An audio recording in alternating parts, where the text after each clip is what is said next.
દેવભૂમિ ન્યૂઝમાં આપનું સ્વાગત છે। નાગલપુર શિવશક્તિ હનુમાન મંદિરે મહંત કાલકાગીરીજી મહારાજની 25મી નિર્વાણ તિથિ ઉજવાઈ। સવારે સમાધિ પૂજન, દિવસીય સંતવાણી, મહાપ્રસાદ, બટુક ભોજન સહિતના કાર્યક્રમો શ્રી દિગંબર પ્રભાત ગિરિજી બાપુના સાનિધ્યમાં યોજાયા।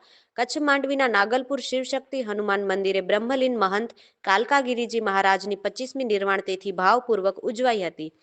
શ્રી દિગંબર પ્રભાત ગિરિજી મહારાજના પાવન સાનિધ્યમાં સવારે સમાધિ પૂજન તેમજ દિવસીય સંતવાણીમાં કલાકારો શ્યામ ગઢવી, શાંતિ મહારાજ, જગદીશ ગઢવી, દેવાંગ ગઢવી, જય ગઢવી, હિંમતદાન ગઢવી, ધનરાજ ગઢવી, વસંતભાઈ પન્નુ, દીપક ગઢવીએ ભજનોની રમઝટ બોલાવી હતી।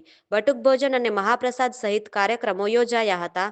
આ પ્રસંગે તાલુકા પંચાયતની 3 લાખની ગ્રાન્ટમાંથી ગૌશાળા માટે નિર્મિત શેડનો લોકાર્પણ તાલુકા પંચાયતના ઉપપ્રમુખ શિલ્પાબેન નાથાણીના હસ્તે કરવામાં આવ્યું હતું।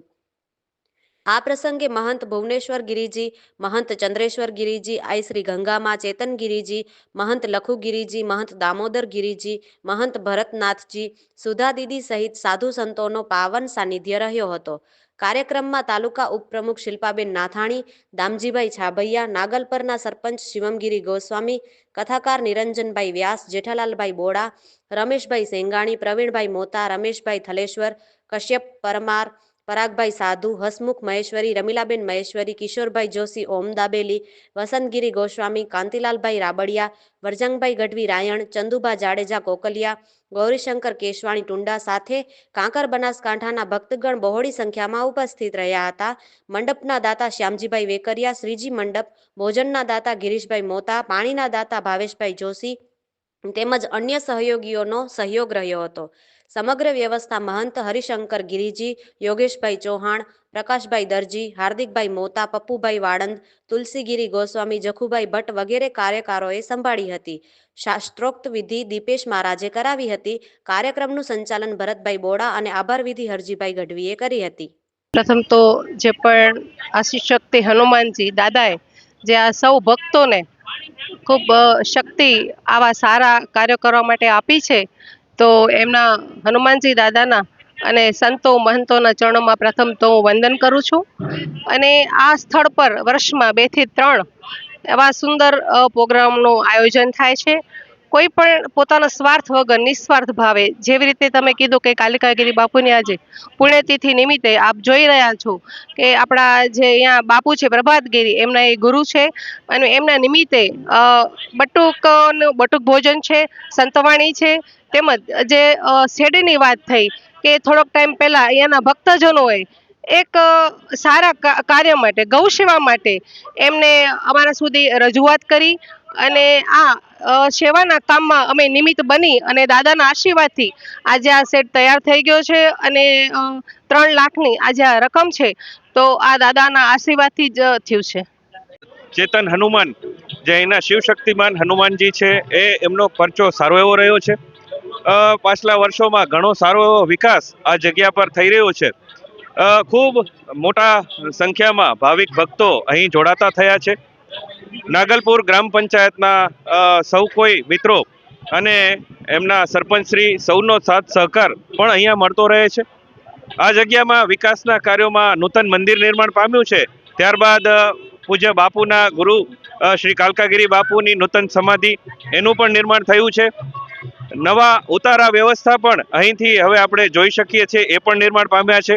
ત્યારબાદ સામેની બાજુએ ગાયો માટે, કેમ કે મુખ્ય જેમનો હેતુ છે એ ગાયો માટેનો છે, એના માટે પણ નવો શેડ નિર્માણ પામ્યો છે।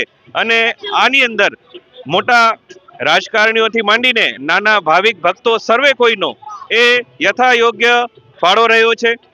અહીં સારા એવા કાર્યક્રમો પણ દર વર્ષે એ થતા હોય છે, જેની અંદર પણ ખૂબ મોટી સંખ્યામાં ભાવિક ભક્તો, બાળકોથી માંડી અને મોટા વયોવૃદ્ધ વ્યક્તિઓ, માણસો, લેડીઝ બધા પણ અહીં જોડાતા હોય છે અને અહીંનો એ આનંદ લેતા હોય છે।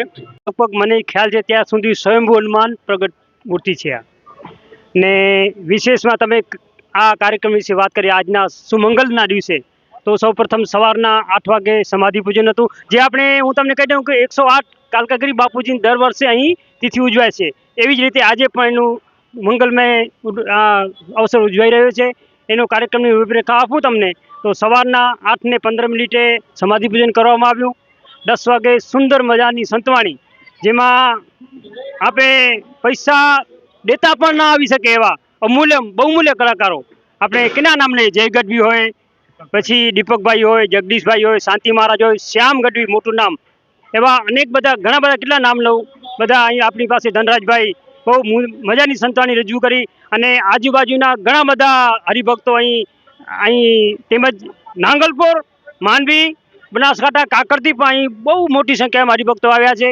અને સાથે સાથે મહાનુભાવોની વાત કરું તો રમેશભાઈ થલેશ્વર અને સવિકાબેનના જે આપણે બાપુ છે જટુભા બાપુ એ પણ આવ્યા હતા.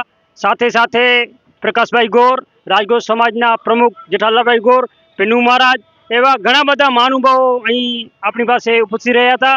ને વિશેષમાં અહીં લગભગ આજુબાજુની 3 થી 4 શાળાઓ છે. એ શાળાઓના દર વખતની જેમ આ વખતે પણ અમે બટુક ભોજન રૂપે આ લોકોને બોલાવી અને સરસ મજાનું ભોજન કરાવીએ છીએ. અને નોટબુકોનું તેમજ જે ભેટ સોગાદ હોય યથાશક્તિ પ્રમાણે અમે અહીં ડોનેટ કરીએ છીએ. અને અહીં વાત કરું સંતો મતોની તો બહુ મોટી સંખ્યામાં સંતો અહીં ઉપસ્થિત રહ્યા છે. ભાડિયાથી ગંગામાં આવ્યા છે, પછી બિડલાથી સુધા દીદી આવ્યા છે, તેમજ નામી અનામી ઘણા બધા સંત મહાત્માઓ અહીં પધાર્યા છે.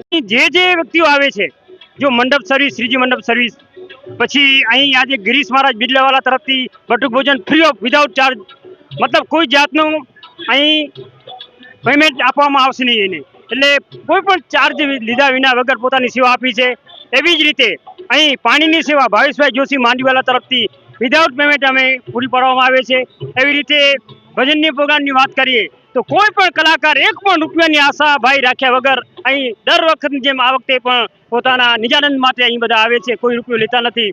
અને એવી જ રીતે અહીં સંતો મહત્વની વાત કરું તો સુધાબેન જે ટોટલી ભજનનું આયોજન કરે છે અને ખાસ અમારા હિંમતદાન ગઢવી અને એની આખી ટીમ કોઈ પણ પૈસા લીધા વગર અહીં સેવા આપે છે. અને બીજું અત્યારે જે આપણે લાઉડ સાંભળી રહ્યા છીએ એ અમારા પપ્પુભાઈ વાળંદ એ કહી દીધું અમને કે કોઈ ખર્ચો કરવાની જરૂર નથી અને વિધાઉટ પેમેન્ટ કોઈ પણ ચાર્જ લીધા વગર આજે અહીંયા લાઉડની સેવા પર પૂરી પાડી છે.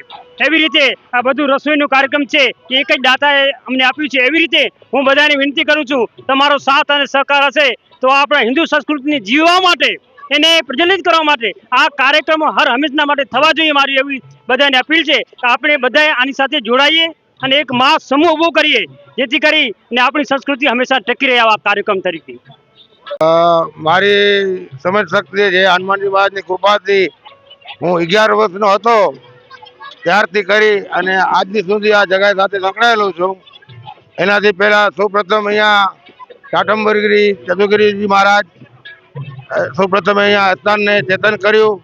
પછી એના ગુરુભાઈ એવા પ્રભાતગીરી બાપુ એ લોકોના ગુરુજીની સમાધિ લાગી. પછી સતત તેથી એક નેમ હતો કે હનુમાનજી એક દિવસ અપૂજ રહે નહીં, એવી બાપુની અને આ સમાધિવાળા દાદાની કૃપાથી આજની સુધી આ જે પણ પ્રભાતગીરી બાપુએ તન મન અને જેને કહેવાય કે રાત દિવસ એની તબિયત નાજુક થતા ત્યાંથી આવી તબિયત હોવા છતાં કાકર જાય, જુનાગઢ જાય અને અમને પોતાને પણ ગૌરવ થાય કે ખરેખર આ ધન્યવાદ છે કે આ બાપુને કે એને જે હાલત જોઈએ છીએ ને મને તો ખરેખર ગદગદ ને મારી છાતીને અનુભવ થાય છે કે જ્યારે હું ને બાપુ જ્યારે સંગાતે મળ્યા ત્યારે બાપુનો એક જ ભાવ હતો કે ગુરુજી की समाधि और हनुमान जी बस अभी मेरा जीवन ही यहाँ गाड़ दिया हमने, इससे बेहतर कोई चीज है नहीं. એવી જ રીતે હનુમાનજી મહારાજ આજની સુધી એવા અનેક દાતા ભક્તા અને સૌપ્રથમ મીડિયા વતી સૌપ્રથમ મારો જે નાંગલપુર હનુમાનજી ફરતે હરજીભાઈ ગઢવી જેને કહેવાય કે મીડિયામાં હનુમાનજીથી નાતો દોરાણો તો હરજીભાઈ મને ઘણી વખત કે અમે આ જે જગ્યા છે એકબીજાના કાંતિભાઈ તમારા સાનિધ્યમાં હનુમાનજી અમને આ ભાગ્યમાં મળ્યા છે. સાથે જ એમના ગુરુ ચાટમગીરી બાપુ પણ આ જગ્યા સાથે સંકળાયેલા છે અને 2 ગુરુભાઈ ને એક જ સાથે સમાધિ લાગી રહી છે. એનાથી મારા માટે અતિ જેને કહેવાય કે બોલવામાં કોઈ ખામી રહેતી નથી.